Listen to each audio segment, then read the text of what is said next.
mbokki internet Thiès Info ñu ngi leen di nuyuwaat bu baax a baax muy premier site d'information fii ci Thiès kaay benn dëkk ñaari gaar donc ñu ngi leen nuyu bu baax a baax tey jii ñu am mbégte ak bànneex daalaat fii benn homme politique comme ni ñu ko tàmmee defee saa su ne muy Mor Diouf Mor Diouf bu ñu ko waxee moom mooy responsable politique bu Thiès Ouest mais également nekk membre de la commission agriculture et élevage ci fédération départementale des cadres libéraux donc moom lañ dalal nii. ñu fas yéene waxtaan ak moom li nga xam ne moom moo rek jëm ci lu bëri ci wàllu PDS mais dañ koy nuyu d'abord ñu doog a ñëwaat carrément ñu camper le sujet sëñ Mor ñu ngi lay nuyu. waaw ñu ngi lay fay Ibrahima di rafetlu bu baax invitation bii nga xam ne moom ngeen a invité ci seen émission bu mag bi CAR di maanaam homme politique di leen ci sant leen ci këram di sant également sa technicien yi nga àndal jërëjëf. donc voilà mu ngi noonu tey ñu fas yéene waxtaan li nga xam ne moom mooy wàllu renouvellement seen parti parce que toog ngeen lu yàgg kenn déggutu leen ki nga xam ne mooy seen secrétaire général national di Maître Abdoulaye Wade woote ne nañu yëngalaat li jëm ci wàllu njaayam carte bi ngeen natal seen bopp xool militants yi fu ñu toll mais loolu dafa mel ni dafa rek jur nag coow. puccaxoo bu méttee métti foofu ci seen diwaanu permanence ba nekk ci diwaanu Dakar def naa yaa ngi fa woon teewoon nga ko.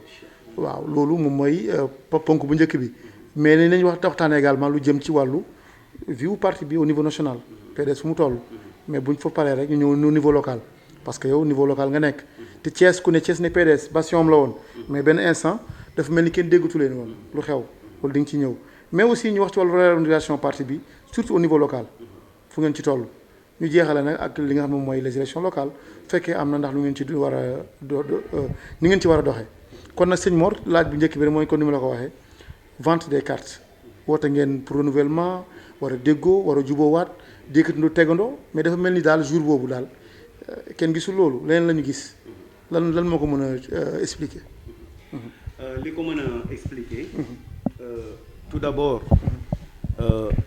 li nga xam ne mooy li ñu war a njëkk a mettre en exergue mooy mérite bi nga xam ne moom le parti démocratique sénégalais am ba jël décision ci maanaam réunion boo xam ne waa comité directeur ñoo ko defoon le 22 septembre 2019 ñu jàpp ne maanaam parti bi dañ ko war a réorganiser alors loolu nag bi mu agsee ci suñu kilifa muy maître Abdoulaye Wade di secrétaire général national mu joxe ay instructions fermes tànn ay nit yi nga xam ne ñoom ñoo war a diriger maanaam li nga xam ne mooy renouvellement bi foofu nag le mérite bi nekk parce que en fait soo xoolee lu mel noonu ci parti yi nga xam ne ñooy suñu nawle yi nga xam ne ñoo nekk fii ci Sénégal yépp di doxal muy parti bu ndaw muy parti bu mag je pense que ne ñoom seen xel sax dajul ne dañuy jéem a renouveler seen parti parce que renouvellement li ci nekk ñun ñëpp xam nañ ko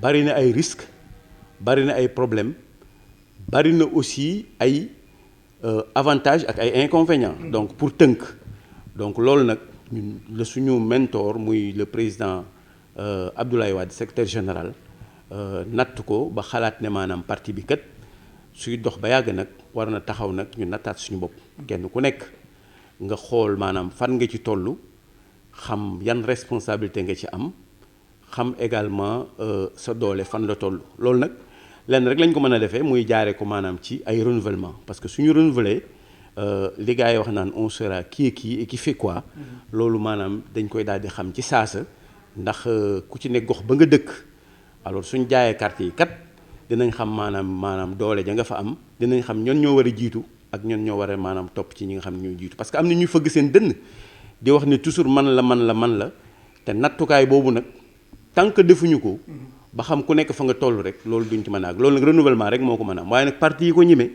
bariwul kooku moom dama ci indi précision bu baax a baax dama ciy taxaw parce que soo wëree maanaam ñi nga xam ne ñooy suñu nawle yi nga xam ne ñoo nekk ci langue politique yépp moom géew baa ngi nii ku ñeme na def je pense que loolu la foofu loolu mooy méritu PDS. mérite bi PDS bi loolu la mais est-ce que ragaluñu aussi li leen ci daal leen ci mooy pëccoxoo yëkkati ay 16 léegi que xel ya xalaat yi génn mais à la place des neurones ce sont des muscles et tout ça est-ce que loolu lañ ciy ragal maanaam.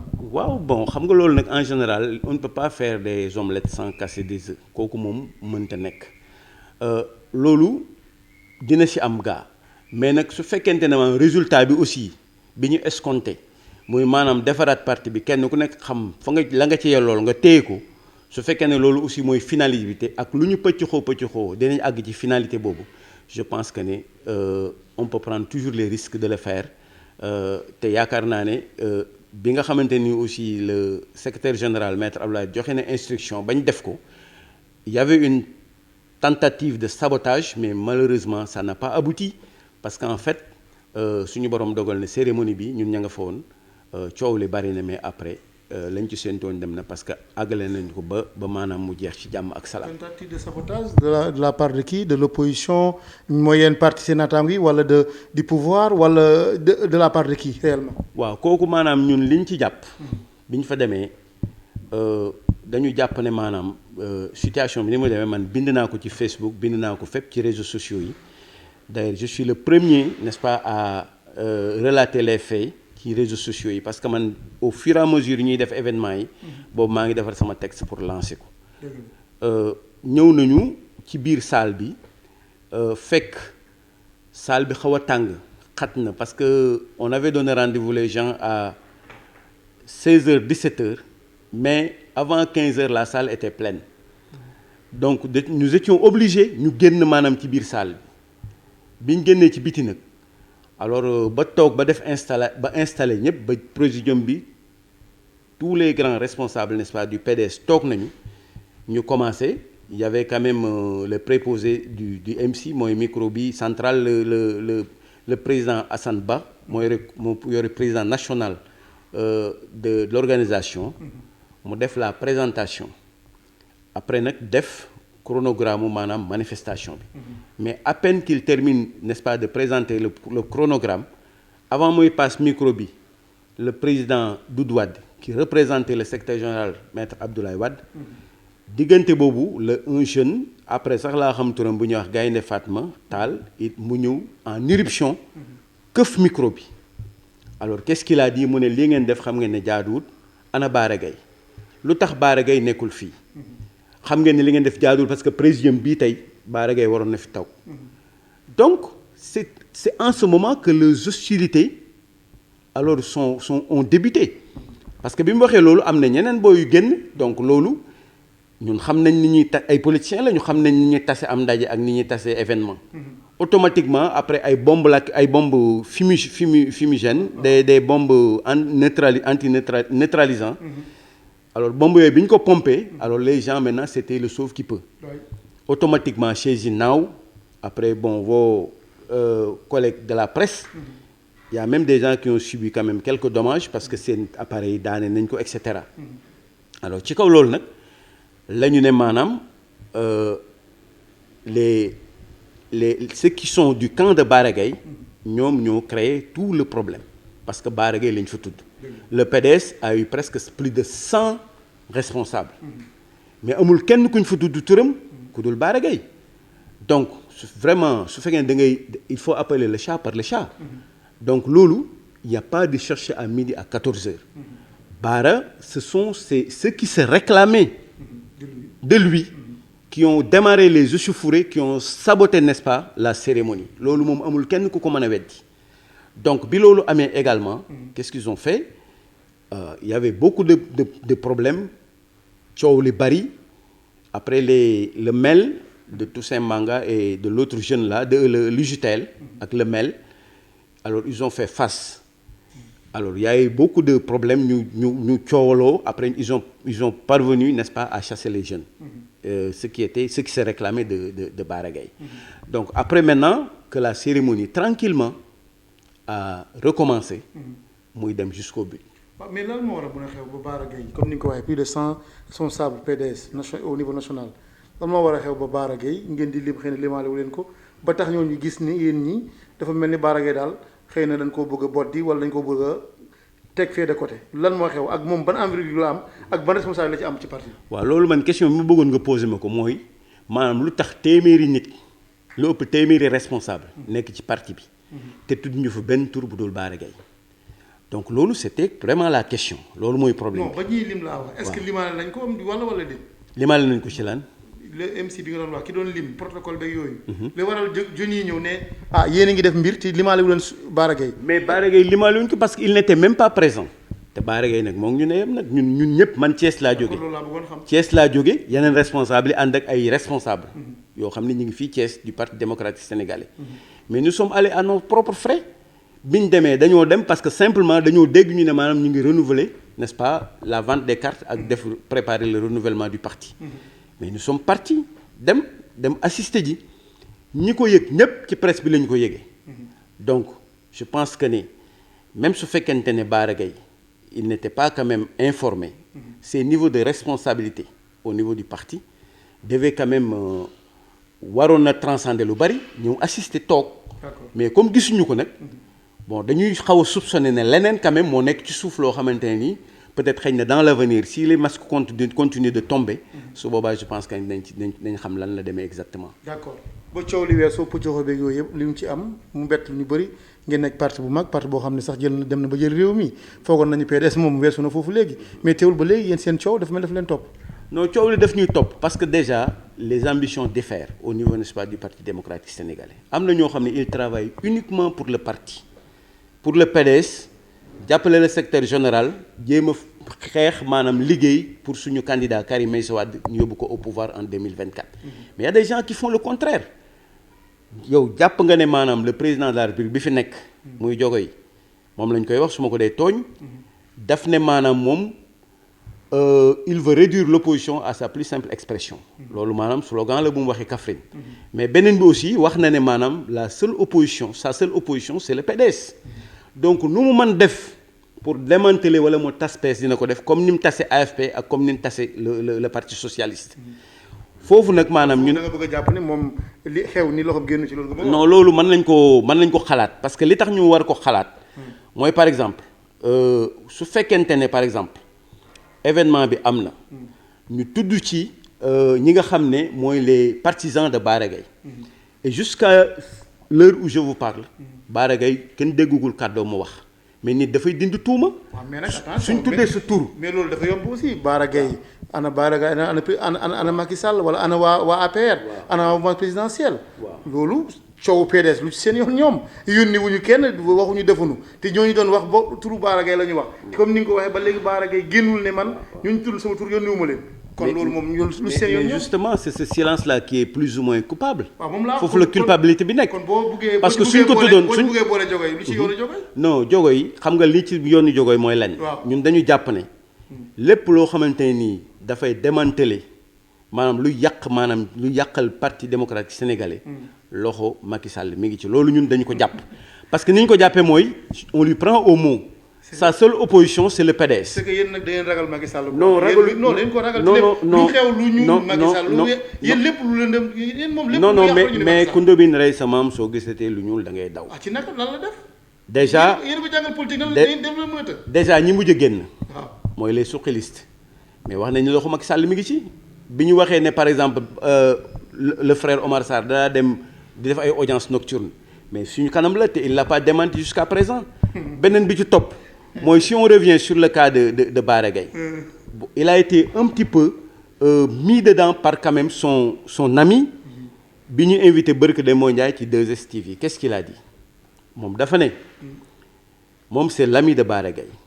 c'est un conseiller n'est-ce pas à la mairie de Yeumbeul Sud dem na sax defe naa ba xaw ma moo ko tuddee doom xaw ma Bara Gaye moo ko tuddee doom. donc c'est son ami de longue date. alors mu ne Bara Gaye ñoom li ñu bëgg ci moom mooy d'abord jëlal lañ rek mu nekk mairie Yeumbeul mais on veut quand même jox ko le département de Pikine. suñ ko joxee le département de Pikine. su boobaa léegi nag suñ defee renouvellement ba pare. alors il veut quand même le secrétariat national du Parti démocratique sénégalais. te même su boobaa dañuy def congrès. n'est-ce pas pour revoir n'est-ce pas la candidature Karim Wade mais ku wax feeñ. kon Bara Gaye actuellement je pense que ne. loolu nga xam ne parce que naar bu ndaw. lu mu wax rek ci xayma ba la ko déggee. ce kii Tall la ce Gaynde Fatma Tall la. qui a eu l'audace de faire irruption fëkk micro en pleine cérémonie. mais ku defarul da ngay yàq.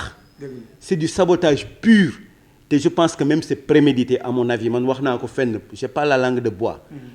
nit su fekkee ne day wax te suñu borom rek tax.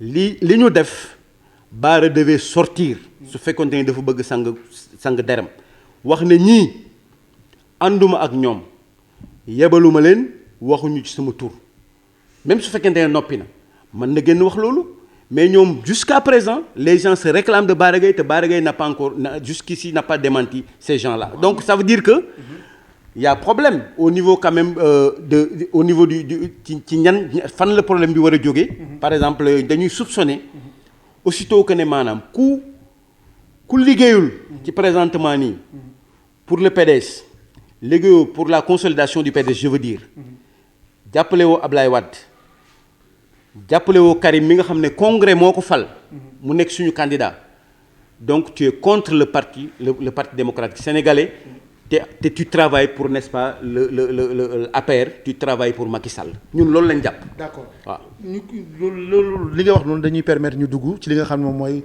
la vie du parti au niveau national peut-être après ñëw ci local mais Bara au niveau national vraiment il se comme chaque jour day xeex ngir PDS foo ko fekk PDS lay ndamoo moom lay tiitaroo et puis ci médias yi fu mu dem yéen lay défendre le fait que moom xëy na ñëwul et puis ci lu ñuy jot mooy dafa mel dafa amoon conseil au niveau de sa municipalité moo warul ñëwul yéen ñàkk koo gis rek xëy na moo waral ngeen li ñu doon foog xëy na am na ngeen siisu aussi est-ce que jar na ko ensuite fi ngeen toll parti bi ñëpp ne PDS kenn déggutu leen yéen a ngi nekk ci benn liturgie bu doy waar tey jii ngeen commencé encore gannaaw ñi fa jóge ñëpp mënu ma leen lim bari na car macha allah te encore ngeen commencé encore dem en votant guerre encore contre Bara Gaye bu yàggee est-ce que tamit parti bi du fa jaaree na sax.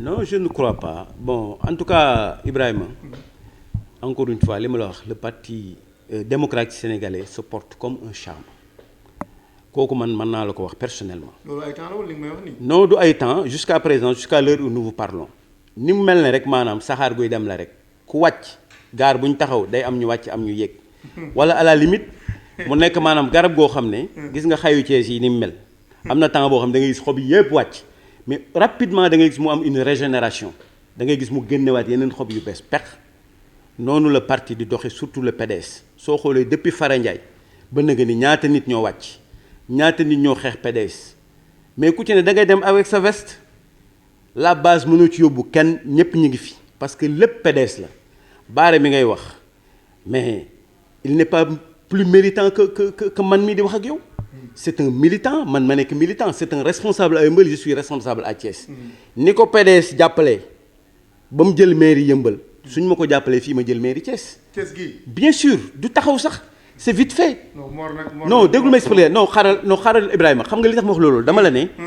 dama la bëgg a wax ne la mettre en exergue que ne lépp PDS la. Bara amul benn mérite dañ ko jàpp defar ko. am na base au moins. non mais ban base mais la base c'est le PDS c'est les militants du PDS. Bara amul base boo xam ne moo ko moom boppam. yaa ngi fi PDS a ngi fi est-ce que jël nga fi dara am nga fi dara Thiès. non bien sûr am naa fi dara c'était su subaa ñëwal sama réunion bi may réunir demee. mairie la ay réunion ñeenti nit nga woo sa waa koñ say mbokk say. non loolu peut-être moom mais Bara ñetti nit la commencé woon ak ñeenti nit. parti bi jàppale ko mu jël mairie non rawuma il amul benn mérite ci dama la ko expliquer. tout le mérite attendez tout le mérite mais da nga may bàyyi ma àggale dama ne tout le mérite revient au parti démocratique sénégalais Bara su dee moom kese la na génn parti bi mu xool je le défie na génn parti bi 24 heures dootoo dégg turam ana ñi ko ëppoon doole ana Omar Sarr c'était le numéro 2 du PDS déggati nga tudd ko ana Souleymane Ndéné Ndiaye le puissant premier ministre bi ñuy daanu déggati nga turam ana Serigne Mbacké Ndiaye ana Idriss Seck mais ana Idriss Seck fii Thiès mu ngi. mais Thiès rek la am Thiès rek la am. yow Thiès nga nekk. mais nous allons le laminer aux prochaines municipales moom Idriss Seck avec son parti Rewmi kooku je te le dis. chaque fois nous allons jusqu'à quand. mais loolu lu leer nañu la te mi ngi suñu kanam. kon bi yoon sera la bonne quoi. ce sera la bonne parce que par ñi ko soxla mooy waa dëkk bi les populations de Thiès en ont marre n'est-ce pas de la gestion. de Rewmi loolu sax du suñu débat parce que damay bañ a dévier quoi. ñi nga nekkoon ci ñi non bul wax loolu Ibrahima yow xam nga.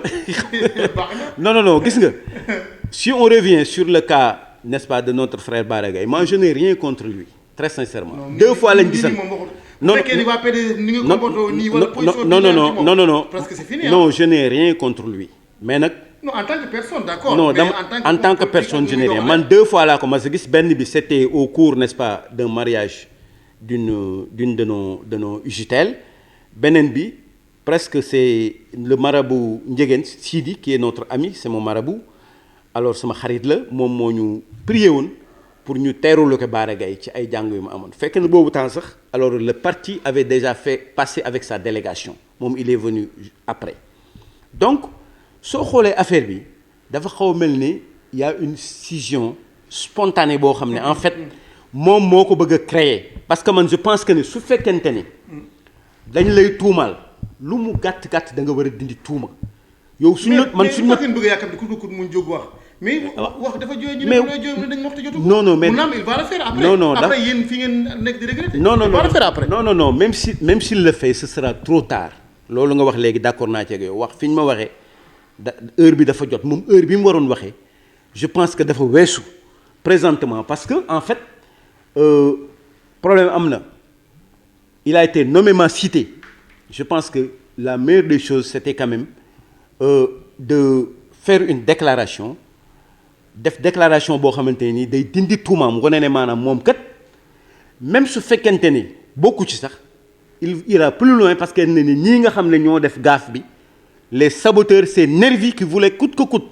saboter une cérémonie aussi importante que la vente des cartes et le renouvellement n'est-ce pas des cartes le lancement de la vente des cartes et le renouvellement du parti une cérémonie aussi importante ku taxaw bëgg ko saboter moom avec toutes les responsabilités yi mu am ci parti bi je pense que normalement kenn waru ko foon njëkk mooy benn su ñëwul aussi wax nga ko léegi il a préféré n'est-ce pas son conseil municipal et ses visites de chantier moi je pense que je dis non man d'accord mu ci ak moom parce que c'était vraiment une manifestation très importante au niveau du parti au niveau du PDS et il pouvait être représenté n'est-ce pas au conseil municipal et ces visites de chantier il pouvait quand même le ajourner jusqu'à une prochaine fois.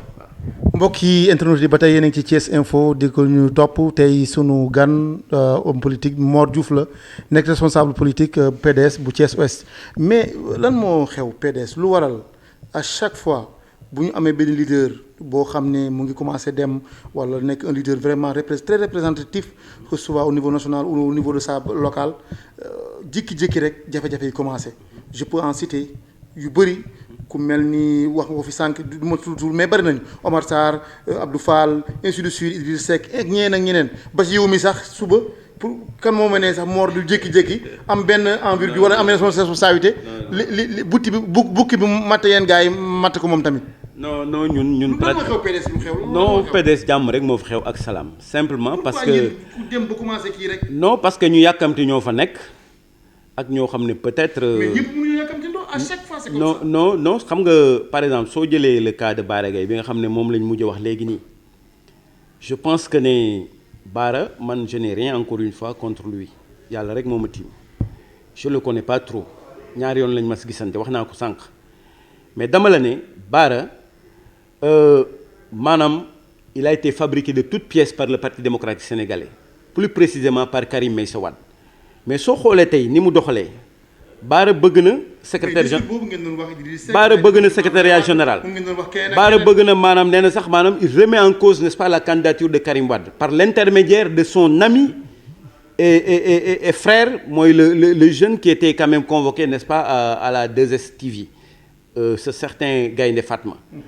alors mais ça veut dire que donc Bara actuellement il rame à contre-courant parce que li parti bi bëgg moom mi ngi koy contre. mais est-ce que aussi moom it amul ambition parce que am na droit aussi dëggal boppam li nga xam ne Karim Wade bëgg na ko wala kenn bëgg na ko mu taxaw ne bëgg naa ko. mais mu taxaw wax ko nommément nit ñi xam ko su fekkoon ne génn na ci télé jàkkaarloog nit ñi ñëpp ñu wax. mu ne man dama bëgg lii. dama bëgg parti dama bëgg secrétariat général mais Fada bi mu ko waxee. mais ku ñëpp xam foo yem aussi doo yegg. non mais moi je tam ngeen ni ku ne bëgg naa ngeen damay laa xam. cette démarche vraiment je le plains parce que c'est de la sournoiserie tout simplement. nit li muy wax daf koy ñeme soo ñemewul li ngay wax je pense que ne vaudrait mieux nga bàyyi ko mais quand même di def des crocs en jambe di yàq. du ñu doon na borom xel aussi parce que yéen PDS ku déclaré wu carrément jaxran nga wax li nga bëgg a wax sa ambition gars yi dam say laaf. mais nga bañ ko def.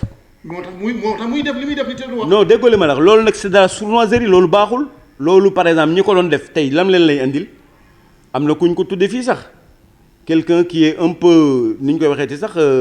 il fait enfin c'est la sournoiserie comme je l'ai dit tout à l'heure dégg nga mais ñi ko doon def jariñagu leen dara tous ceux qui sont levés pour yàq PDS finalement. Non, pas pour yàq PDS parce que ils ont des ambitions am nañu ambition am nañu droit mais ñëpp mënuñu ànd ak nit am na ñoo xam ni aussi gis nañu Karim Wade mi fi néewul mu ngeen di défendre néewu fi ngeen bëgg koo dëggal mu bëgg a yey ñëpp ci parti bi alors que parti bi ñëpp ci bokk mënul nekk aussi. non loolu par exemple xëy na ñi koy wax la mais ñun ñi nga xam ne ñoo nekk ci biir parti bi dafa am ay règles. wala lu ngeen wax rek yéen moom la loolu laa doon wax rek moom ngeen wax. non Ablaye Wade. lu mu wax rek moom ngeen wax. Ablaye li muy wax ñun dañuy considérer ne lu correct la te loo xamante ni luñ mën dégg la nous ne sommes pas des automates mais nit su xel maanaam li mu mën a dégg.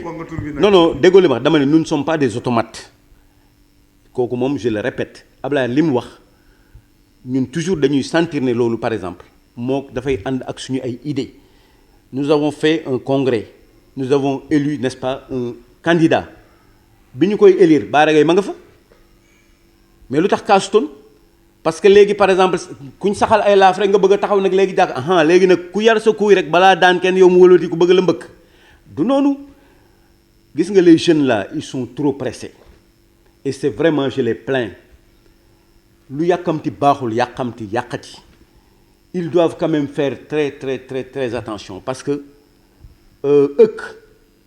soo dalee ci kawam da ngay gaañu su dalee si kaw nga gaañu ils doivent quand même taire leurs ambitions taxaw ànd ak parti bi dëggal parti bi am doole li ñu bëgg lépp nañ ko am dans l'avenir mais su fekkee ne dañu taxaw bëgg ne tey ñu jël parti bi mais attanuñu ko. d'accord kooku mooy seen problème. d'accord je pense que fi may terminer ci côté boobu mooy.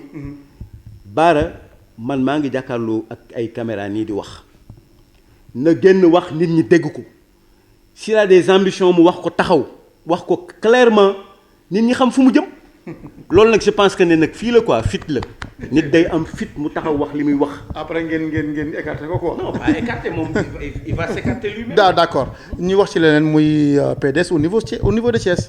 fii moom daanaka man ba ma la gëj a gis xamatuma kañ la. maa ngi koy wax kenn keroog voilà PDS Thiès moom yéen moom fii da ngeen a dee lu xew. non Ibrahima loolu man wax dëgg yàlla ànduma ci ak yow. parce que fii PDS. wax dëgg yàlla ñun ñi ngi yëngu bu baax a baax. fu ngeen di yëngu ay réunion comme bi nga war a. non réunion xam nga actuellement non comme bi ñuy def suba parce que temps yi yow jàpp nga ne au moins yëng nga ko bokk ne bi mbas mi ñëwee le secrétaire général national maître Abdoulaye Wade avait créé disons sorti une circulaire bu wax ne maanaam nañ suspendre toutes les activités n'est-ce pas les rassemblements et les réunions pour maanaam en solidarité avec la population sénégalaise ci mbas mi. loolu nag moo ñu tënkoon ñun ñëpp man mii def naa ci ñaari alerte parce que diggante bi en plein mbas la ñu dégg le chef de cabinet de Abdoulaye Daouda Diallo def un meeting un méga meeting n'est-ce pas à Fana Diéry.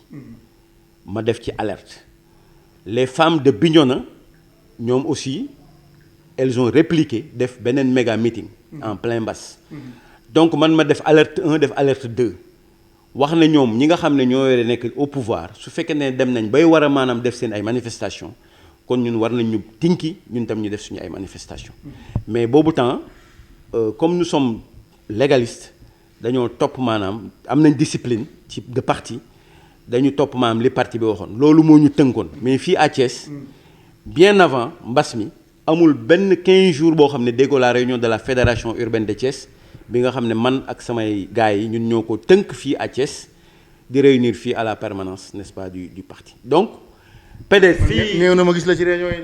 non man réunion yi kon yow da nga dul ñëw xanaa. yi ñu yëg boog presse bi boog laa bëgg mais réunion presse bi du mu yëg seen point de presse ak seen conférence de presse. non déggoo li ma la non xam nga conférence de presse ki ko woote. kooku moom la engagé moom lay dem parce que man conférence boo xam ne. woote au nom du parti non mais. nga bokk ci parti bi gisuñu la fa également. non mais su fekkee ne kooku maanaam daf ko woote ci turu boppam.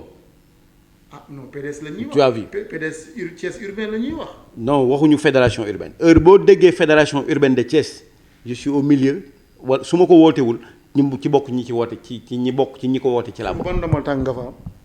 mais fédération urbaine bu Thiès mais foofu ci dirigeants yi laa bokk man maa fa nekk. ci dirigeants yi man ak Demba Ndiaye ak Cheikh Fall Mbaye ñoo fa nekk. on fait une gestion collégiale. PDS temps yi chaque fois ma dégg noo boo xam ne. du ma ko du man daal xaw ma lan xaw ma sama gëstu man daal day mel lu bees ci man daal. non day bees ci yow effectivement parce que ñun dañu commencé benn PDS new look moom la ñuy créer fii au niveau de Thiès yaa ngi dégg parce que dañu tàmm maanaam ay tur yoo xam ne pratiquement c'est des coquilles vides c'est des li ma la wax lu leer la ay tur yoo xam ne ñi tàmm ak ñiy wër rajo yi di wax. tu vois non man tudduma du ma tudd. non man yaa tudd man tudduma tur kenn. mais damal ne maanaam ñi nga xam ne ñoom lañ fi tàmm di dégg ak ñi nga xam ne mooy. le jeune Ndiaga très dynamique. déggoo li ma dama ne tudduma kenn mais dama ne ñiy wër di wax ak ñi nga xam ne par exemple dañuy dégg seen ay tur ñooñu laa ne maanaam c'est des coquilles vides mënuñoo dajale fukki nit da ngay dem na nga laajte ma man au niveau n'est-ce pas de la commune de Thiès. su boobaa nga xam maanaam. lan lañ fi tekki ñun ñi nga xam ne ñoo yore la fédération urbaine de Thiès muy man muy Demba Ndiaye muy Cheikh Fall Mbaye ak ñi nga xam ne ñun lañ ñoom lañ àndal quoi. ñoom Samba Ba moom. mais ak Samba Ba bien sûr ak Samba Ba il est dans la fédération urbaine de Thiès. waaw ñu ngi fi di liggéey boo xam ne on travaille n'est-ce pas pour le renforcement du PDS parce que PDS déjà am na fi base bi c'est intact. Au niveau de Thiès nous avons une majorité silencieuse la ñu am fii au niveau de Thiès et nous allons le démontrer vous allez voir yàggatul. ci concept ak terme moom da ngeen ci ay une majorité silencieuse. non au contraire. ay Pastef la ñuy wax ay réew mi. non ñooñu peut-être ñooñu dañuy wax rek ñooñu ñoo am slogan quoi mais ñun li ñu am ñun ñu ngi ko téye. on s'incruste là-dessus te dara mënu ko dindi parce que ñun ay ñu gëm parti lañu. mouvement de politique yi nga xam ne ñu ngi fii. ku mel ni ñoom Habib Niang ñoom Abdoulaye mais attention. ñooñu dañuy yàq seen xaalis rek. gis nañ fi ay docteur Ndiaye. gis nañ fi ay Siré Dia. gis nañ ñooñu déggatoo leen. ñooñu ñëpp déggatoo ci kenn. ñooñu ñëpp nelaw nañu. sànni nañ seen xaalis gars yi lekk nañu. d'accord mu toog donc ça veut dire que élection yi di ñëw localement moom yéen daanaka yéen sànni ngeen keroog ba pare. ni nga wax non ñun romb nañ sax sànni keroog non dama la ne. Aliou Sow moo fi nekk xanaa da nga ko bëgg a dajati yow yóbbu ko. non loolu moom waxuma Aliou Sow.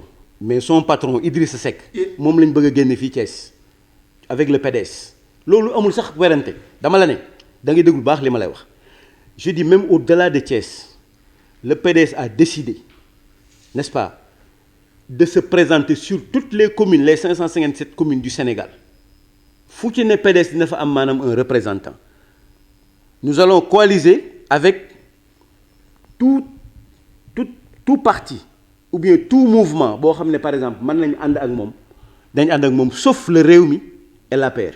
lu tax du ñu ànd ak ñoom. parce que le Rewmi déjà ñoom am pouvoir local la ñu am waa dëkk bi déjà pare nañ ci ñoom on va les démanteler l'APR ils ont le pouvoir national ni leen nit ñi wane ginnaaw ñoom leer na déjà ñoom ñëpp ils souhaitent que les élections n'est-ce pas se fassent demain ba ñu gaaw dégager leen ñoom ñëpp quoi donc le PDS. Sera représenté sur toutes les communes du Sénégal avec sa bannière et ses couleurs loolu lu leer naññ la te je pense que ne avec n'est-ce pas la vente des cartes su fekkente ne aboutir na nous allons quand même réorganiser le parti installer leen. parce que loolu au niveau de Thiès fi mu ne nii xamoo PDS kan moo fi kan au niveau communal par exemple koo war a waxal au niveau départemental ban leader nga ma mën a citer koo xam ne moom moo ko cher. non déggoo li ma la dama la ne ñun Thiès bi ñu gisee par exemple ce imbroglio là nga xam ne dafa am au niveau de Thiès. armée mexicaine. jaxase boobu nga xam ne moom kenn xaar tuuti ma expliqué la ñun dañu teg benn maanaam on a fait une ñëw kër Ndiaga Diaw la dem. nous avons am na mag ñu fi nekk Ndiaga Diaw la. non déggoo li ma dama la ne. actuellement le parti ñi nga xam ne ñoom nga doon dégg ñooñu xëyuñu rek ñu dégg leen ci benn bis dañu nekk ci parti bi di liggéey ba am tour mais ñi fi nekk nii commencé di liggéey dañu ami tour dans l'avenir kenn xëyul rek maanaam. ñu def comme ñeneen ñi def rek. non ils vont pas le faire dama la ne présentement le parti ñi ngi liggéey nous avons mis en place une fédération urbaine qui travaille étroitement. en inter. fédération urbaine c'est Mouhamadou Massil laa ko ji déggee. sa jamonoy Massil laa ko ji dégg. vraiment. waaw déggul ma la. mais Massalé ñun ñoo ko fal. fii ñoo ko jox fédération urbaine ñoo ko liggéey ba nga xam ne sur un plateau d'or ñu yëkkati ko teg ko ci loxoom. ba ñu xëyee gis maanaam c'est li mu doon liggéey c'était disons à l'encontre n'est-ce pas du parti n'est-ce pas du PDS et n'est-ce pas du candidat Karim Meïssa Wade mais on a fait face à lui biñ jàkkaarloog moom taxawul loolu laa la expliqué. waaw maa xam ne moo gën dem nga dem mu jàkk. non moom moo gën di dem ne bëgg non il faut non da ngay dem xoolaat maanaam les archives nga xool quoi ñun fii li ma la wax rek lu leer naññ la. ñun nous sommes les gardiens du temple la fédération urbaine kenn du fi jaay parti bi Aly Ngouille Ndiaye kenn du jaay parti bi APR kenn du ko jaay réew mi tant que ñu ngi fii di taxaw loolu nag na nga ko jàpp bu baax a baax li ma la wax. nous serons quand même les avant-gardistes. nous serons quand même les derniers mohicans. suñ doon teg caabi ji tey ñun ñoo yor caabi ji fii au niveau du PDS. jërëjëf kon nag Mor waxtu wi jot na ñuy nuyu ñëpp di sant ñëpp di jaajëfal bu baax a baax. merci beaucoup Ibrahima vraiment xam naa tooñ nga ma lu bëree bëri tooñ nga aussi suñu parti bi mais nag vous aurez quand même de très agréables surprises. aux prochaines élections quoi. question rek la. bëgg laa yëngal nga wax. non xam naa vraiment je l'apprécie beaucoup parce que yaa ngi def sa liggéey vraiment ñu ngi lay sant bu baax a baax. di sant au passage vraiment Sey Latir. ak sama gars yi sama nièce ak Adama. vraiment kontaan nañ bu baax a baax di ñaan suñu borom yokk rajo bi. yow itam mu defal la jàmm vraiment lu baax rek lañ lay déggal fii ci dëkk bi. yàlla defal tawfeex.